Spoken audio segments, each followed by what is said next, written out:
Okay, so I'm 99% sure you're talking about the 144,000 mentioned in Revelation chapter 7. Let me show you real quick.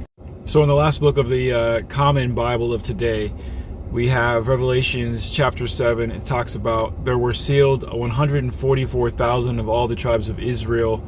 And it goes on to explain how there was 12,000 that came from each of the 12 tribes that were sealed.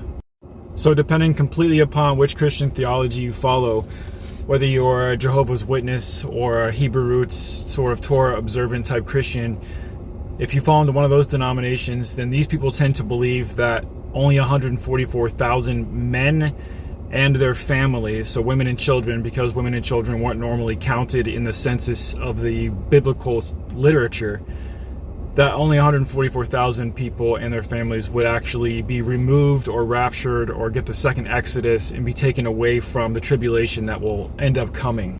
If you're from a Christian background where you believe in dispensational theology, this belief that there's a pre-tribulation rapture, which of course isn't really supported by the Bible, but that's another topic completely.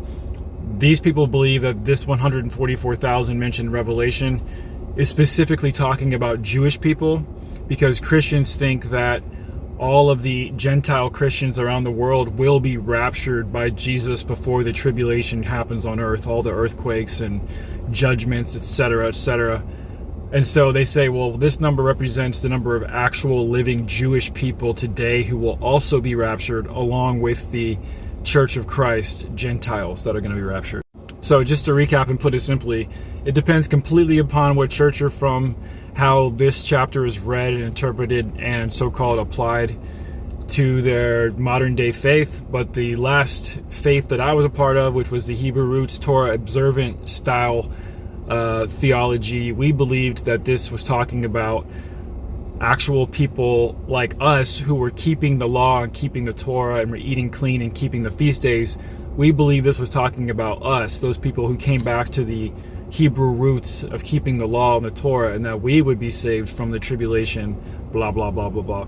But what you'll find is that regardless of whatever church you're in, when it comes to the 144,000, pretty much all Christians believe that they are not personally going to have to withstand the tribulation, so-called, of the end times, the 7-year period, so-called, that will come upon the earth. Only a few Christian sects to this day still believe that they themselves will have to endure the tribulation and be saved at the end. But this is where the exclusionary 144,000 idea comes from, and I hope that answers your question.